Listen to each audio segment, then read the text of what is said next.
তো guys welcome back to my channel Soma official. তো guys তোমরা সবাই কেমন আছো? আশা করছি সবাই ভালো আছো।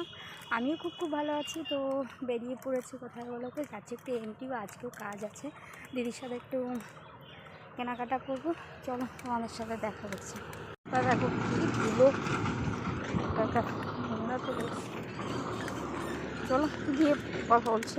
তো বন্ধুরা দেখো সরাসরি চলে এসেছিলাম, যে কাজের জন্য এসেছিলাম একদম এসডি অফিসে চলে এসেছিলাম, কোর্টে। তো এখানে দিদির এপিডুপিটের কাজ ছিল, তো সেখানেই প্রথমত এসেছিলাম। আমার দিদি এগুলোতে কখনো আসেনি, ও সেরকম জানে না, যার জন্য ওর সাথে আমি এসেছিলাম। আর তারপরে একটু অন্য কাজের জন্য ওর কাজে এসছে, আমার কাজে। এটা হচ্ছে আমাদের এমটিভি, তোমরা জানো। তো ওখান থেকে এপিডুপিটের কাজ শেষ হলো, তারপরে আমরা যাচ্ছিলাম।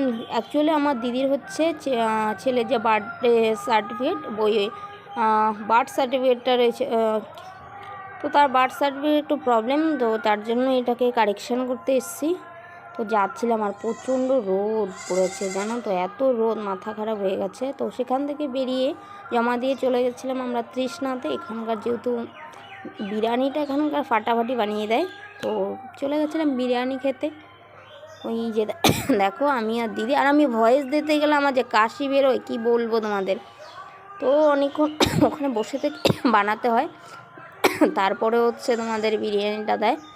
তো চলো খেয়ে নিই। খেয়ে আর বেশি তারা এত তাড়া দিচ্ছিলো, বাড়ি থেকে দিদিকে ফোন করে যাচ্ছিলো। তার মধ্যে হচ্ছে আমার বাড়ি থেকেও আমি টিউশন পড়াই, বাড়িতে স্টুডেন্ট বসেছিল।